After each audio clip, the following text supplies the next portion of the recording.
Hello, and welcome to the first edition of TLDR, or Too Long Didn't Read If You Don't Speak Internet. The first in our new monthly series of online explainers for people who are pushed for time and need to get to the point of things quickly. Think of it like finding out what happens at the end of the TV series Lost without having to watch all of Lost.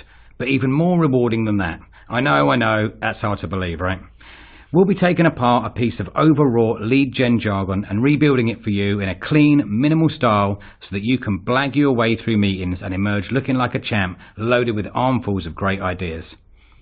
First up, we've got ABM. And if you're thinking, what on earth is ABM? Then good, because that's exactly what we've named this episode. So we're already on the same page. Sorry, thinking alike. So, what on earth is ABM? Well, to be honest, it's not exactly my area of expertise, but fortunately, I have Holly here with me who does know what it is. So, Holly, let's pretend that I know absolutely nothing about ABM, which shouldn't be too much of a stretch in all fairness. Can you sum up ABM in a sentence, or is it too complex for that? Well, account-based marketing has its roots back when you were young, in the 90s, when B2C and B2B companies began to realise the need for a more personalised approach to generating sales. So you probably remember when Don Peppers and Martha Rogers published The One-to-One Future in 1993, forecasting the movement from mass marketing to the personalised one-to-one marketing of today. I don't, I'm afraid. I think I was more focused on my career as a cinema rusher at the time. It didn't really pan out. Maybe you should have kept at that. Anyway, as consumers began to crave more individualised buy-in experiences, many marketers turned to ABM to meet those needs. Basically, it was about creating campaigns or pitches tailored toward individual accounts. However, the actual phrase account-based marketing, that wasn't coined until 2004 by Bev Burgess, the then SVP at ITSMA, at a dinner party in London.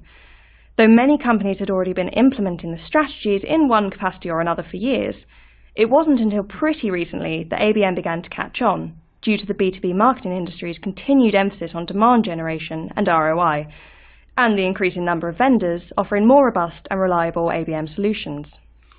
Okay, so the concept goes back around 25 years. The term itself originates at a dinner party around 15 or so, but it hasn't really taken off until quite recently.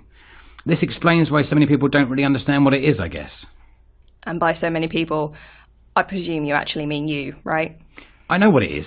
Don Peppers told me. However, neither he nor Martha had time to explain to me how it worked, as it wouldn't even have a name for 10 years. So, how does it work? Well, truly effective account-based marketing involves utilising a multi-channel approach and requires close alignment between an organisation's sales, marketing and customer success teams.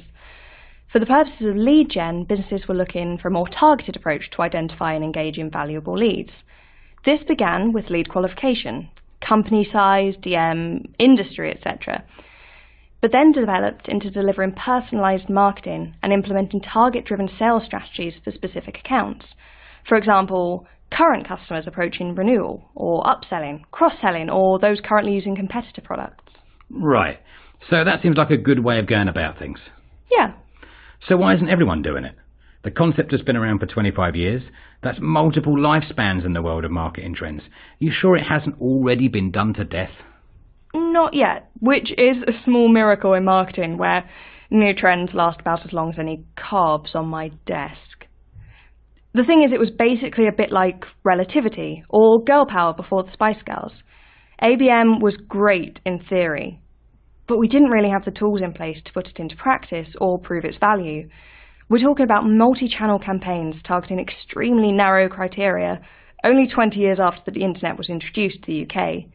It wasn't impossible, but it definitely wasn't easy. Fair enough. Sounds like a ball ache. But we've come a long way in that time. Are we better equipped to get this off the ground now? Definitely. In 25 years, we have made so much progress. We're playing with a whole new arsenal now. The technical limitations marketers faced even 10 years back meant they had to take a much more potluck approach to what they did. Strategy pretty much extended to send messages out into the ether and keep your fingers crossed it hits at least a few relevant contacts so you don't have to go grovel into the boss. That's some solid optimization there. Right. It wasn't all that efficient, and to add to that, it wasn't all that cheap. All of a sudden we come to today and marketing budgets being cut left, right and centre. The competition is insane, But marketers are still being asked to deliver more and better results. The people at the top have started to want more for their money. That sounds reasonable. Well, yeah, but it does mean marketers have had to get a lot smarter about how they project their message. And that's how we get to ABM. Organisations have been segmenting their data for yonks now, but they've historically taken a top-down, leads-based approach. Get the message out there and we'll worry about converting later. Do you think that's down to the almost ridiculous volumes of big data organisations have suddenly been given keys to in recent years? With so many raw contacts available, you can see why it's tempted to just think, well, the ones I want are in there somewhere. Definitely. But organisations are looking beyond a 250-plus decision-maker campaign nowadays. Although that does still work, and that's worth remembering. That's a really important point, actually. Rather than looking at ABM as a standalone product, is it better to think of it as an accompaniment to your standard lead gen, like a Happy Meal toy or a curry and a pint? Ideally, yeah. That's exactly how organisations should be looking at the two approaches. And that's worth coming back to later. But where ABM is concerned, organisations realise they could flip the sales funnel. Rather than starting at the bottom and climbing up, they could look at the accounts they were already working with, but who maybe had room for an upsell, or companies who were doing business with their competitors, or even just people who'd been having a Google around their product. Their customers waiting to happen then. They already want your product. They might already have your product. It makes complete sense. It does make sense. And it's how sales software has worked for ages. But it wasn't an option for marketing. Our platforms were just far too rigid. But now we can use segmentation to really drill down into our data and move on from our more is better approach to getting the message out there.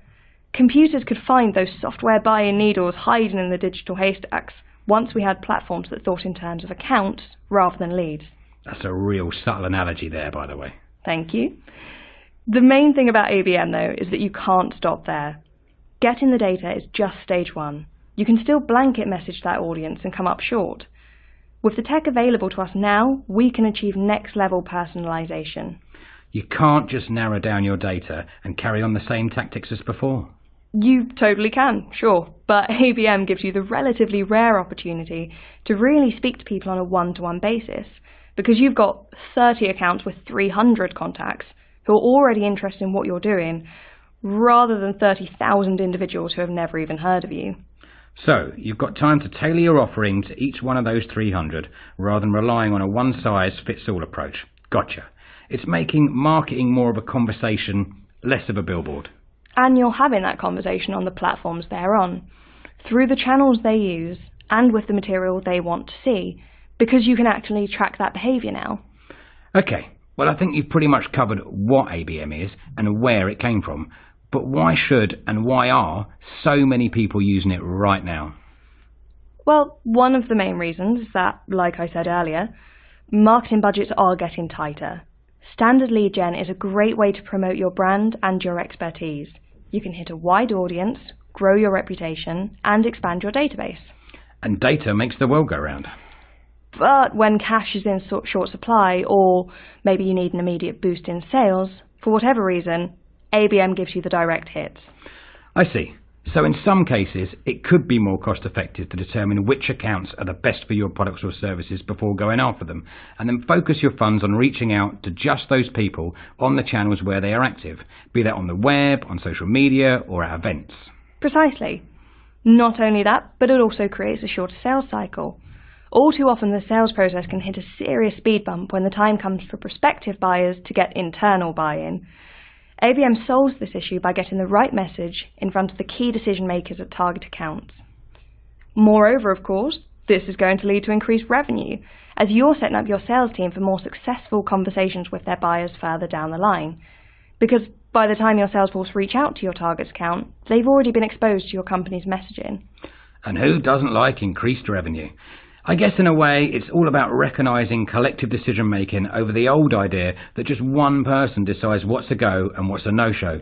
By taking into account that most B2B buying decisions are not made by a single person, but by a collective group of people, ABM gives you the big picture in close-up, if you'll excuse me mixing my metaphors for a moment. Observing how the collective acts together allows you to better understand how interested an account really is in your offering. The big picture in close-up. That should not work, but it sort of does. At the end of the day, ABM just works. With all of the marketing noise out there today, most of which we all have to take responsibility for, all future marketing is going to have to find a way to cut through it if it wants to be heard.